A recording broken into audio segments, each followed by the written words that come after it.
수요예배 오신 여러분을 환영하고 축복합니다. 옆에 있는 분들에게 환영의 인사, 축복의 인사 한번 나누겠습니다. 환영합니다. 축복합니다. 잘 오셨습니다. 사랑합니다. 오늘은 잘 들리십니까? 라는 제목으로 우리가 함께 은혜를 나누겠습니다.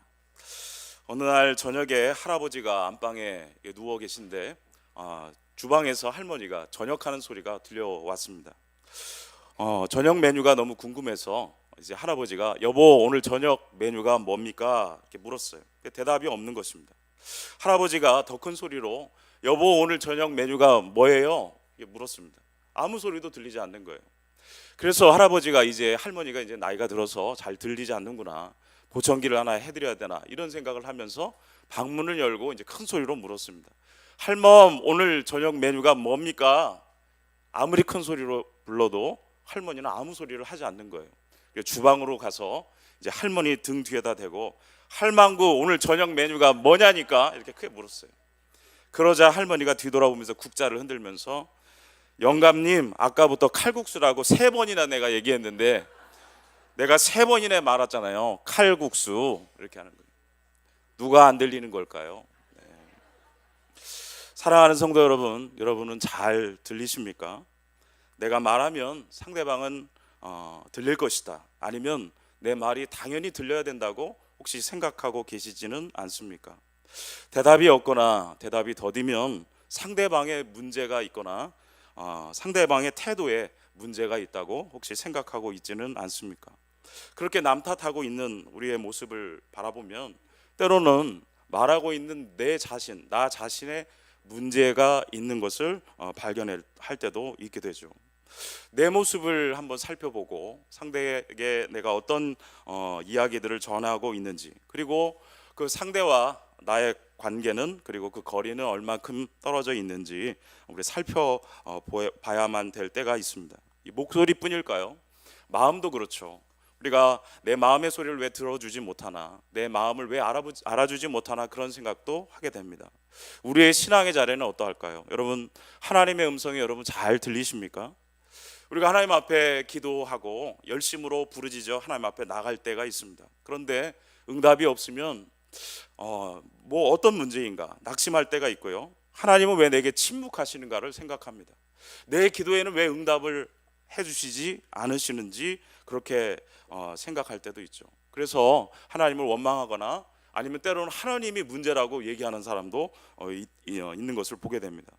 그런데 여러분, 나의 기도가 하나님과의 거리에 문제가 있는지, 내 기도의 내용에 문제가 있는지, 내가 들을 귀가 없어서 하나님의 음성을 응답으로 듣지 못하는지 한번 생각해 봐야 한다는 것이죠.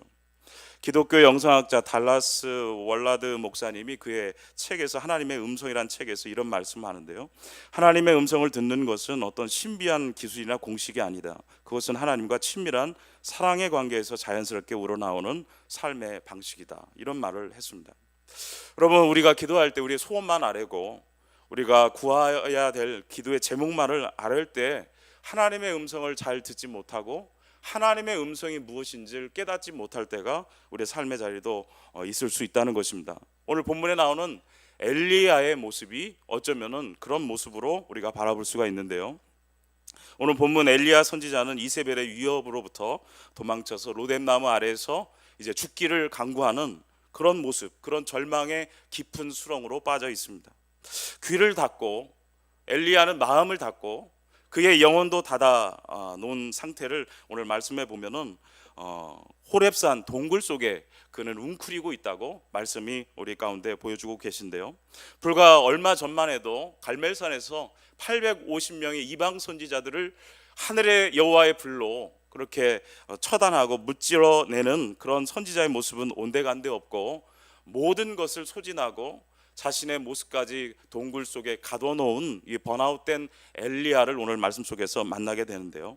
이세벨 여왕이 내일 이맘때 너를 반드시 죽이겠다고 하는 그런 허공을 치는 어떤 아무 의미 없는 그런 협박에도 마음의 위협을 느끼고, 엘리야는 그처럼 나는 실패자다, 나는 이제 하나님 앞에 쓰임받지 못할 자, 나를 죽여 주시옵소서, 그런 마음을 가지고 있는 엘리야의 모습을 보게 되죠. 어찌 이런 상황까지 하나님은 나를 이렇게 버려두시는가? 갈멜산의 그 불은 어디 있는가? 그런 생각을 했을 수도 있다는 생각을 갖게 됩니다. 그런데요, 오늘 본문의 말씀 좀 길지만은 9절부터 12절 말씀을 다시 한번 같이 한번 읽어보도록 하겠습니다. 시작. 엘리야가 그곳 굴에 들어가 거기서 머물더니 여호와의 말씀이 그에게 임하여 이르시되 엘리야야 내가 어찌하여 여기 있느냐? 그가 대답하되 내가 만군의 하나님 여호와께 열심히 유별하오니 이는 이스라엘 자손이 주의 언약을 버리고 주의 제단을 헐며 칼로 주의 선지자들을 죽였음이오며 오직 나만 남았거늘 그들이 내 생명을 찾아 빼앗으려 하나이다.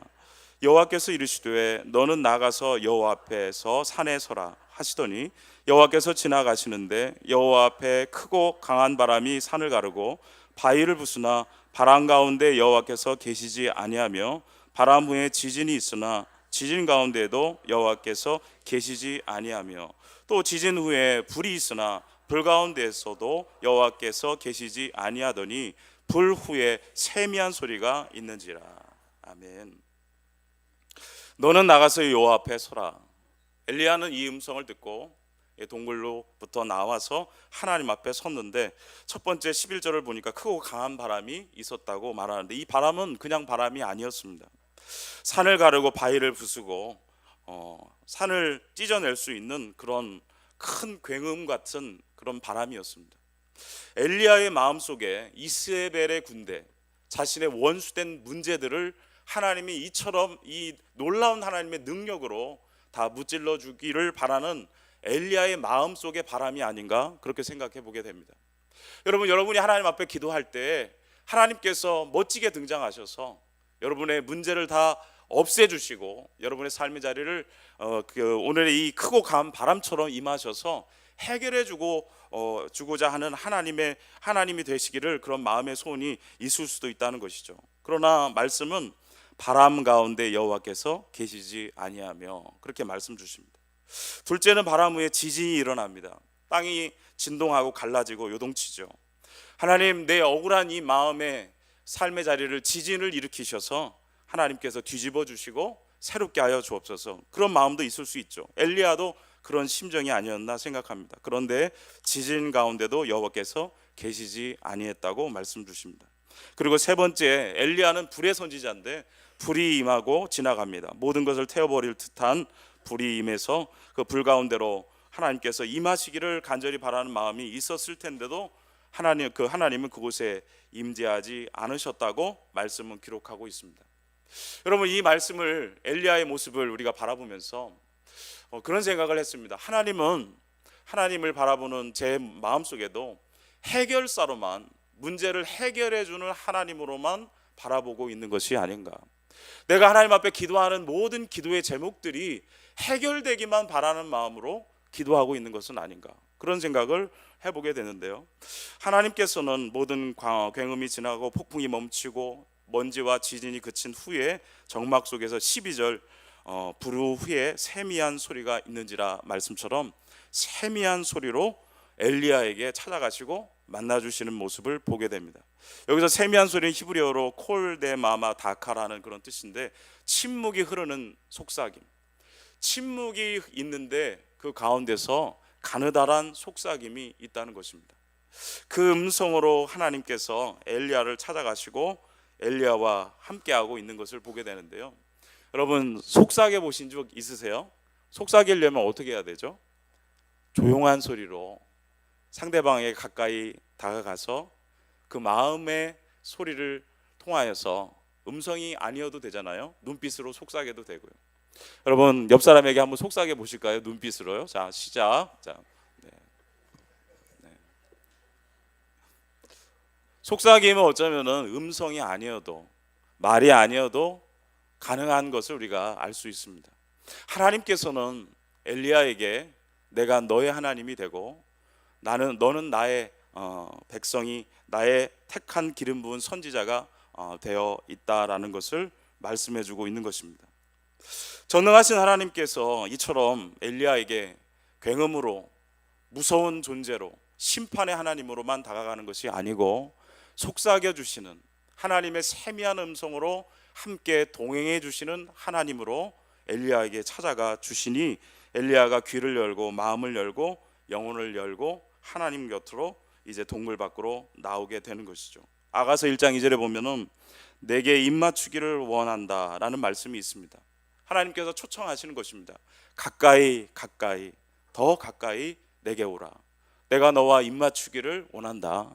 너에게 속삭이기를 원한다. 내가 너와 함께하기를 원한다고 말씀해 주시는 것이죠. 여러분 사무엘상 3장에 보면은 기름 부음 받아 이제 사명의 자리 서게 되는 사무엘의 어린 시절의 모습이 나오는데요. 사무엘을 하나님께서 음성으로 부르셨는데 사무엘은 그 음성을 듣지 못합니다. 사무엘아 사무엘아 하지만 사무엘은 하나님의 음성으로 듣지 않고 엘리 제사장을 찾아가게 되죠. 그런데 엘리 제사장을 찾아갈 때 세 번째 엘리 제사장은 그것이 무엇인 줄 알고 사무엘에게 말하죠. 이제 너를 부르거든 여호와여 말씀하옵소서 주의 종이 듣겠나이다 하라. 한번 그 사무엘상 3장 9절 말씀 같이 읽어볼까요? 시작. 가서 누웠다가 그가 너를 부르시거든 내가 말하기를 여호와여 말씀하옵소서 주의 종이 듣겠나이다 하라. 네. 여러분이 누워 계실 때에도 하나님이 여러분을 찾아가시고 여러분의 귓가에 말씀을 주신다는 것입니다. 여러분 오늘 피곤하신가요? 잠깐 누워 보실래요? 그럼 하나님께서 여러분에게 음성을 주시는 것이죠. 사무엘이 다시 자리에 누웠을 때 하나님께서 임하고 사무엘을 불러 주시죠. 머리곁에서 사무엘에게 세미한 음성으로 찾아가시고 그에게 이제 하나님이 함께하는 종으로서의 부름을 이제 불러주시는 내용으로 우리가 말씀을 보게 됩니다. 사랑하는 성도 여러분, 말씀을 맺겠습니다. 우리가 살아가는 이 세상은 많은 소리가 들리고 또 시끄러운 굉음들이 우리 곁에 있을 때도 많습니다. 하지만 하나님의 역사는 늘 우리를 사랑하시는 주의 음성으로 우리 가운데 오시기를 하나님이 기뻐하시고 원하시는데요. 세미한 음성으로 엘리야에게 찾아가셨던 것처럼 사무엘에게 찾아가셨던 것처럼 세미한 음성으로 여러분을 찾아가시고 여러분에게 음성을 주실 줄로 믿습니다. 하나님께 여러분 마음을 여시고 하나님과 친밀한 관계를 회복하는 이 깊어가는 가을이 되시기를 바라는데요. 한번 여쭤보겠습니다. 지금 이 계절 가을은 무엇하기 좋은 계절인가요? 네, 기억하시는 분이 계시네요. 참 기도하기 좋은 계절입니다. 자, 오늘 날씨가 참 좋습니다. 기도하기 좋은 날입니다. 한번 따라서 해볼까요? 자, 오늘 날씨가 참 좋습니다. 네, 그건 따라하지 마시고요. 기도하기 좋은 날입니다만 따라하십니다. 오늘 날씨가 참 좋습니다. 네, 기도하기 좋은 날이죠. 하나님은요, 우리들에게 하루하루를 주시는데 모든 날을 우리와 동행하기를 원하시고 우리에게 세미한 음성으로 우리에게 말씀하기를 원하시고 우리와 함께 동행하시기를 원하십니다. 여러분이 지금 삶의 자리에 어려움이 있어서 엘리야처럼 마음에 무거운 짐을 가지고 세상 사람들과 단절된 채 하나님도 멀리한 채 동굴 속에 계십니까? 하나님께서 여러분을 불러내시는 거죠. 하나님께서 엘리야 여호와의 말씀에 임하여 엘리야야 내가 어찌하여 여기 있느냐. 다시 하나님은 여러분에게 찾아가셔서 여러분의 이름을 부르시고 엘리야처럼 엘리야야 어찌 여기 있느냐. 너가 있어야 될 자리에 하나님께서 불러 엘리야를 다시 사용해 주신 것처럼 이제 엘리야의 눈이 깜깜해져서 하나님께서 남겨두신 7,000명을 보지 못한 채 사명의 역사를 이뤄가는 그런 비전을 보지 못한 채 있는 그에게 어찌 여기 있느냐 말씀 주시는 것처럼 저와 여러분에게도 하나님께서 어찌 그 자리에 멈춰져 있느냐 말씀 주실 수 있습니다. 여러분 하나님 앞에 가까이 나오셔서 주님의 세미한 음성을 듣고 여러분에게 하나님께서 예비한 크고 놀라운 비밀을 행하시는 하나님의 축복의 사람들이 다 되시기를 주의 이름으로 축복합니다. 네, 기도하시겠습니다. 사랑의 아버지 하나님, 세상의 소리는 크고 우리의 삶의 자리는 굉음처럼 힘겹고 무거운 짐들이 많습니다. 하나님 그 가운데서도 세미한 음성을 주신 하나님께 귀를 기울이게 하시고 우리에게 허락하신 7,000명의 남은 자들 우리와 함께 동역할 많은 우리의 형제 자매들이 있음을 기억하게 하시고 주의 사명과 비전을 꿈을 이뤄가는 하나님의 축복의 사람으로 살아갈 수 있도록 우리를 인도하여 주시옵소서. 동굴 속을 나와 다시 세상을 향해 나아가고 예수 그리스도의 생명의 이름을 증거하는 복음의 증인들로 다 살아가게 하여 주시옵소서. 예수님의 이름으로 감사하고 기도하옵나이다.